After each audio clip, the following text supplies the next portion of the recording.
तो परम पूज्य गुरुदेव ने अभी आस्तिक नास्तिक के संदर्भ में फरमाया कि जैन धर्म ईश्वर कर्तृत्ववाद को नहीं मानता है।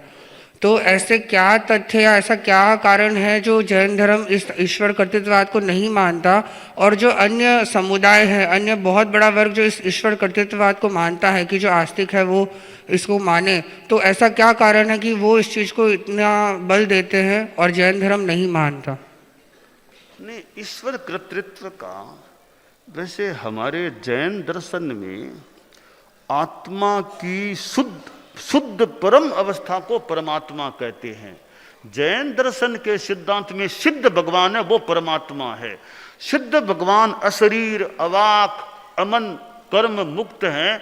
तो सिद्ध भगवान न चिंतन करते, न कोई प्रवृत्ति करते, न किसी का यूं सीधा भला करते, न बुरा करते। तो हमारे जैन दर्शन में अनंत अनंत आत्माएं सिद्ध हैं। ऐसी कोई शक्ति नहीं मानी गई, एक शक्ति जो सृष्टि का संचालन करे। वो जैन दर्शन में वो सृष्टि एक अपने ढंग से अनादिकाल से चल रही है, पर वो सृष्टि पर कोई ईश्वर जैसा कोई नियंता है, वो जैन दर्शन में मान्य नहीं है। हमारे सिद्ध भगवान हैं, वो कोई एक नहीं, वो अनंत है। कितनी आत्माएं मोक्ष में जा सकती है। तो मूलतः हमारा एक मतभेद है। कोई एक ऐसा ईश्वर नहीं है जो सृष्टि को चलाए, सृष्टि अपने ढंग से चलती है। तो पहली बात, हमने जैन दर्शन ने ईश्वर कर्तृत्व को, हमारे सिद्धों का स्वरूप अलग तरह का है, वो उस रूप में है तो अस्वीकार किया। अब एक अपेक्षा से कोई वो सामंजस्य बिठाने के लिए किसी ने कहा भी कि एक अपेक्षा से हम कह सकते हैं कि हमें भी कर्तृत्व स्वीकार है, तो कह दिया होगा कि पारमैश्वर्य युक्तत्वात् आत्मैव मत ईश्वर है सच कर्तेति निर्दोषम कर्तृवादो व्यवस्थित है। अन्य जो संप्रदाय या अन्य जो मत है जो इसको मानते हैं और इतना बड़ा मतलब वो भी इसको प्रमाणित करते हैं अपने शास्त्रों से या और से, तो वो क्या कारण से प्रमाणित या ऐसा मानते हैं?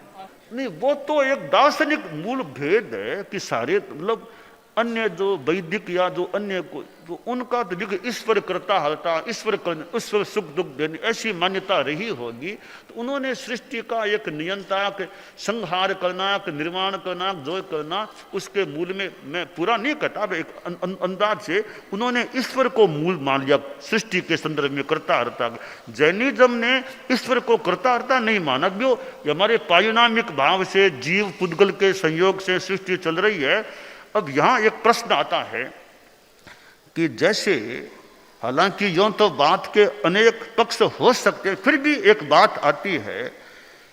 एक दार्शनिक यह कहता है कि सृष्टि का निर्माता ईश्वर है। कोई दार्शनिक यह कहता है कि सृष्टि का निर्माता ईश्वर है, उसने बनाई है, सारी उसकी यह कृति है सृष्टि। तो ईश्वर के बिना बनाए सृष्टि कैसे बन सकती है? बिना बनाए इतने पहाड़ हैं और हैं, सारी ये चीजें, आकाश हैं, तारे हैं, तो बिना बनाए कैसे बन सकते थे? इसलिए कभी एक ईश्वर नाम की चीज है, वो सारी सृष्टि की निर्माता है। अब उनका अपना चिंतन है, मैं कोई खंडन की बात भी नहीं करता। मैं बात यह कह रहा हूं कि कोई यह कहे दार्शनिक कि भी बिना बनाए कैसे बने, इसलिए हमें मानना ही पड़ेगा कि सृष्टि का कर्ता ईश्वर है। तो मेरा प्रश्न है कि महोदय, सृष्टि को बिना बनाए कुछ नहीं बन सकता और इसलिए सृष्टि का कर्ता ईश्वर को मानना ही पड़ेगा। तो मेरा प्रश्न है, ईश्वर का निर्माता कौन है? ईश्वर बिना बनाए कैसे बन गया? अगर ईश्वर बिना बनाए हो सकता है तो सृष्टि बिना बनाए क्यों नहीं हो सकती? यह मेरा प्रश्न होता है। कोई कहे कि बाप और बेटा, क्योंकि बेटे को तो बाप ने पैदा किया है, तो बाप को भी किसी ने पैदा किया होगा ना। आप ईश्वर को बाप मान लो तो बाप को भी किसी ने पैदा किया होना चाहिए। उसका क्या जवाब आपके पास? यह तुम कभी खोज के बताना, किसी को पूछ। तो वो मुनि अनुशासन कहा ना अभी। तो कभी कोई कहे ईश्वर करता है, ईश्वर को किसी ने नहीं बनाया, वो तो अपने आप में है।